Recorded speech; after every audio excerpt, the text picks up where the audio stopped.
You're listening to the Harmonizing Her podcast, where ambition finds its perfect rhythm. The show for the multifaceted, multi-passionate woman who's ready to harmonize all parts of herself. Let's get right into today's episode. Welcome back to another episode of the Harmonizing Her podcast. In this week's episode, we're diving into what I would consider my 5 non-negotiables for high-performing women who wear multiple hats on any given day, and you're holding a lot and you're multifaceted. Oftentimes we get asked, how do you do it all, right? And so today I'm gonna break down the 5 things that help me do it all. This first non-negotiable is one that not everybody is going to like, but it's truly one that everybody needs to hear. And that is big visions require big rest. Which makes my number 1 non-negotiable at all times, making sure that I'm making time to rest and recharge.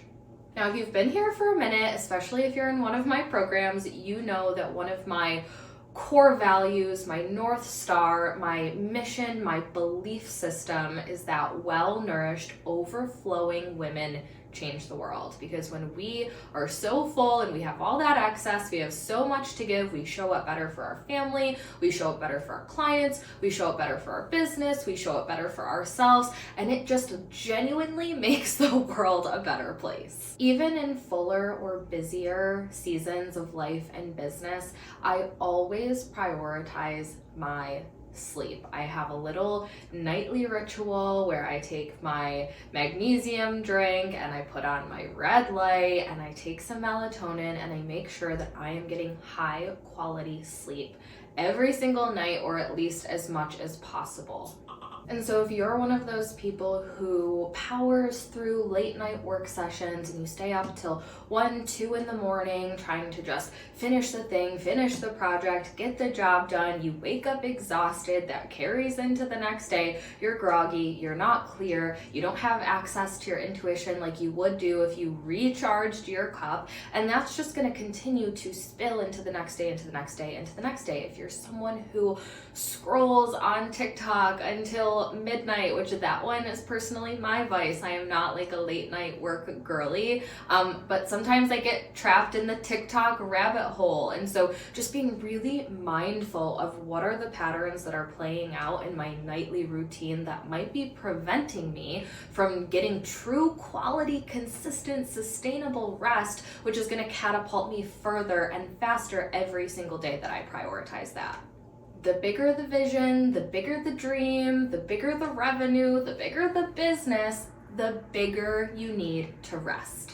That brings me to non-negotiable number 2, which is body movement every day. Over the last few years especially, I've massively changed my own relationship with exercise and working out, where it's no longer a means to an end. I think anytime you pursue anything as a means to an end, you're never going to get the result that you really want. And working out for me, especially as a teenager, it was a means to an end to lose weight, to drop a pant size, to appear or feel skinnier, whatever the fuck that even means. And so it was always as a form of punishment. And as I got older, and especially as I became a mom, and as I healed so many things around my own body and got really clear on what my true values are, I use exercise for 2 things nowadays, and neither one of them has to do at all with my appearance. I use exercise and body movement as a way to charge my own batteries. Every single day I wake up and I look at my 2-year-old who has his own little set of like foam dumbbells, and I say to him, "Are you ready to work out?" And every morning he says, "Oh yeah." And every single morning I remind him, we work out and we move our body to create energy, buddy. Do you want to create energy today? He's like, "Oh yeah." And just really like instilling that moving your body is like a natural free way to charge your own batteries and to create energy. And so anytime that I'm feeling like sluggish, or I'm trying to get tapped into my creativity, or the energy is just feeling stagnant around a project, I know that the tool in my toolkit that I'm going to use is my body and moving my body. And that can look so many different ways. You can do HIIT exercises, you can do yoga, Pilates, you can go for a walk, you can dance, you can stretch. There's so many ways. There's not one right way. The best way and the most correct way is just to do it and to find the way where you can move your body in a consistent and sustainable way. And the second thing is I use body movement as a spiritual practice, because anytime things are feeling hard or sticky, or I'm feeling resistance come up, or I'm like sitting down trying to write something, trying to create something, and I'm just feeling this wall where that flow is not present, I think there's a big nuance here. When you have the discernment, you can tap into that feeling of like, I'm trying really hard and it is not coming out, and it is not feeling natural, it is not feeling effortless, it is not feeling intuitive, it is not feeling fun. There's going to be one group of people at this fork in the road that just push through. They push through it, they get done what they can, they produce something, and pretty much every single time it's not going to be their best work. It's not going to be the best result, and it's not going to carry the most potent and highest energy that it possibly could. And not only is this group of people going to produce something that isn't even their best work, it is going to take them like 4 times the amount of time to do it, because they're not connected in that state of flow. They're not tapped into their body or their intuition, and they're just pushing through with their mind. But our mind can literally only get us so far, because it's our body and our soul that holds all the wisdom. And so I use exercise as a way to get the fuck out of my mind and drop into my body, and just to tune out the logic and tune out the temptation to problem solve, and just connect with my internal navigation system, as I like to call it, which is my body wisdom and my intuition, and really connecting to the body and getting out of the head. And that to me is everything. That to me is absolutely a non-negotiable. Prioritizing good rest and consistent body movement alone, those 2 things compounded over time, will change your life. And we're not even halfway through this list yet. Okay, this third one might be a little controversial, because I talk to so many of my clients and they're like, I don't really know what my hobbies are. I don't really know what I do for fun. I love my business. My business has always kind of been my hobby. My business has always been my creative outlet. And listen, I have been there too. There was a point in my life when I was first starting my business where I was just so consumed in the best way possible. I was obsessed. I just wanted to create. I wanted to grow things. And that was really my hobby. I would work my day job, and then in my evenings, I would build my landing pages and write copy and content and all the things. And so it's very easy, especially in the beginning and the building phases, for it to feel like your business is your hobby. But I think it is so fucking important to have hobbies and passions and creative outlets that have nothing to do with your business that you don't monetize. This is gonna look so different for every single person. And if you're listening to this and you're like, well shit, I don't really even know where to start. Like, what's a hobby? How do I find a hobby? I think it's easy to overcomplicate it, right? Like, reading could be a hobby. Exercise could be a hobby. For me, a big creative outlet is my clothing and my closet and my makeup and my hair and my perfumes. And I've said a million times, like, I am the girly girl. And so that is such a creative outlet for me to get up and say, like, what character am I channeling today? And go through my closet and look at the textures and the pieces and the jewelry and all of those things. That to me is a hobby. That to me is where I get to really just feel into my creativity in a way that's not getting channeled into my Instagram content or into a new program, but just for the sake of feeling good and feeling creative and feeling satisfied. It could be painting, it could be pottery, it could be horseback riding, it could be ice skating. I mean, there's so many things. And if you're like, I don't really know, go try some. Try different things on, see what you like, and just like anything else, once you bring the experience into your body, you're gonna have that clarity. Okay, the fourth non-negotiable is one that I personally have mastered, and that is creating spaciousness in your life, in your business, in your calendar. It is absolutely vital for creative women, high-performing women, mothers, CEOs, space holders, coaches, leaders to have white space built into their life so they can give their own inspiration, creativity, ideas, downloads, the breathing room that they need. Whenever I'm talking about spaciousness, I always draw the metaphor of redecorating your office. Let's say right now you are just giving your home office the biggest makeover it's ever seen. And we're talking new paint, new furniture, new carpeting, new light fixtures, new everything, okay? You ordered all of your dream furniture and it got dropped off and it is in boxes and it is sitting outside of your office right now, just waiting to be let in. And the problem is you haven't made the space for it. You've just been trying to override it rather than clear out the space for the new furniture to come in. And so if you have all your old furniture sitting in your office, you try to bring the new furniture in, it's not going to work, right? How are you going to put your new desk where your old desk is still standing? We need to make space. We can't just stack one desk on top of each other. It doesn't make sense. And it's the same concept, especially when those like big, beautiful, sacred, divine downloads come in. Sometimes we get a glimpse or like a crumb that leads us to continue to follow the path and unravel and uncover the thing that's coming through. The problem is if we don't have this space to get curious and go down that rabbit hole and just let the idea breathe and have space to do that, a lot of the times the idea is just gonna come in and come out faster than you could even grab onto it. So the problem isn't that you're not intuitive or you're not connected or you don't have the downloads coming through. You totally do. They're outside your door. Your office furniture is here already outside your door waiting for you to create space for it to fully drop in and integrate. This is just like a side story, but I think it's worth telling and inserting here.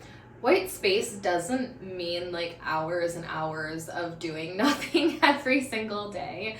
I am, at the time I'm recording this, getting ready for a launch, and it was just like a really full week, and there were two things that I prioritized during that week that was fuller and busier than normal: my sleep and my body movement. So those two things, they checked out. We were able to do that, but I found myself not having as much space as I normally do. And so my body was just like nudging me to take a bath. That was the download that I was getting, like take a bath, take a bath, take a bath. And in my mind, like all the resistance would come up. This was like happening 3-4 nights in a row. I was like, oh, I don't have my bath salts.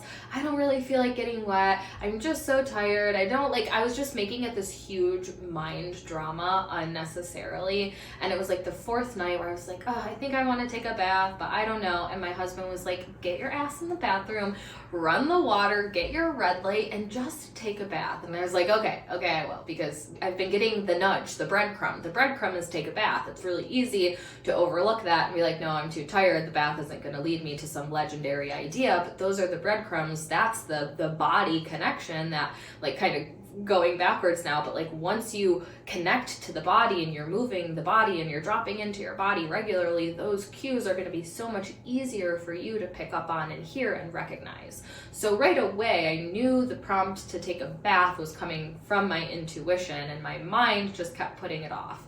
So long story short, I get in the bath and I have a red light timer that goes off for 15 minutes. And so this is like less than a 15-minute situation. And I'm in the bath and I just settle in and I just let my body relax and I just connect to myself and disconnect to everything else and download.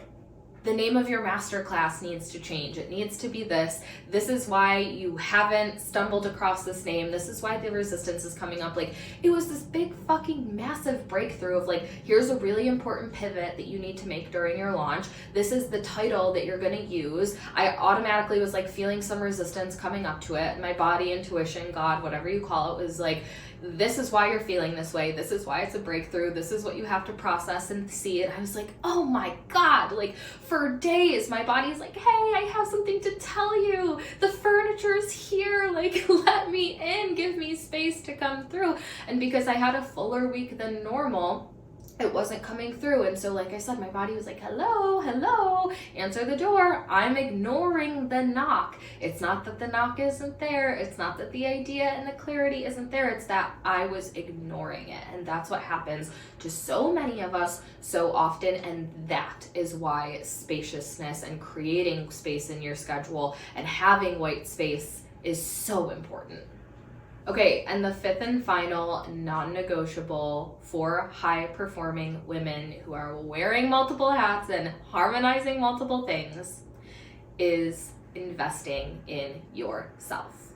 The thing about investing in yourself is it requires a time value analysis because wealthy people fiercely protect their time.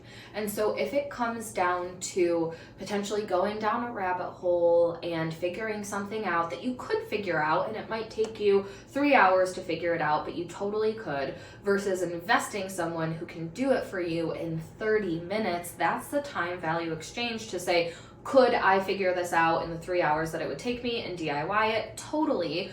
But if I was saving those 3 hours, where could I better direct them to move my life and business forward? And it's probably not the things that are caught in those tasks that are outside of your zone of genius. And so anytime I see an opportunity for me to save time, I am all like, put my money where my mouth is, sign me up, here's my credit card, let's go, because I know how valuable my time is and how to direct it into things that are actually going to grow the business, not getting lost in busy work, not having shiny object syndrome, not getting lost down rabbit holes where I'm like, what am I even doing when I could ask somebody else for help and they could help me so easily, so effortlessly because it's their zone of genius. Whether that be a software that's going to make my life easier or even save my team more time and make their life easier, I'm all for it. If there is a mentor or a coach out there who has been where I'm trying to go and embodied in the same values who I know can help me collapse time, I'm gonna sign up with them. If there is a course or a program that is giving me a proven process or framework so I don't have to figure it out and DIY and hope for the best, I'm gonna buy that program. Because at the end of the day, in any situation, it is going to cost me more to try to figure it out myself versus what it actually costs financially to invest in the program. And I always draw the example back to my 5-figure flow program. It is my proven launch process that we have been perfecting and testing and refining for over 5 years. It is the same strategy I started my business with. It is the strategy I scaled my business with. It has helped so many of my clients, over $4 million in client revenue. This is a proven process. This is something you can plug into your business and it's going to work. Depending on when you come into the program, sometimes we do like an early bird, you can get it for $1,500. Otherwise, it's just under $2,000 to invest. And so if I'm looking at someone who's like, I've seen launches, I don't intimately understand the strategy behind them, or I'm having a hard time pinpointing what's working, what's not working. I keep trying all these things, but I'm not really getting the story the data is telling me. I'm not feeling clear on what to do next. I'm having a hard time pinpointing the thing to double down on. To me, it's like figuring that out yourself is going to take you so much time. It's going to take you so much guesswork. It's probably going to feel really overwhelming and draining to not have that clarity and just to be constantly throwing spaghetti against the wall, hoping something sticks, really just operating out of guesswork when you know that's not the way that you want to lead your business and drive your sales process. So let's say that you attempt to master the art of launching and just keep doing it the same way you've always done it. You're consuming free content and you're watching videos and you're hoping for the best. And over the course of 12 months, you've had a couple launches, but you're still left in the same place. You're still left in the same place spinning your wheels. Or you invest $1,500 or $2,000 and you get the entire process, the entire framework, every template, every resource, every piece of copy, everything you would need to help you save time, make money, and do so in a way that is no stress, no guesswork. I don't know about you, but I'm gonna spend the $2,000 all day long rather than wasting months or years of my life trying to figure it out. So revisiting the question that we opened this episode with, how do you do it all? Well, first of all, I don't do it all alone. I have a lot of support. I have a lot of help. I refuse to do it all myself because I know that's not sustainable. I know that's not the fastest way to grow, and I know it's not the easiest way to grow either. So investing in yourself is a non-negotiable. All 5 of these things compounded over time is going to change your life. So I hope you loved this episode. Would love to hear what you thought, and I will see you next week. That's a wrap for this week's episode. As always, I'm your host, Taylor Slango, and it's my mission for this show to be a catalyst that empowers you to break free from all the boxes and stop trying to niche down who you are. Make sure to stay connected by subscribing to the show, going to taylorslango.com/podcast to join the free Harmonize weekly newsletter, and connecting with me on Instagram @TaylorSlango.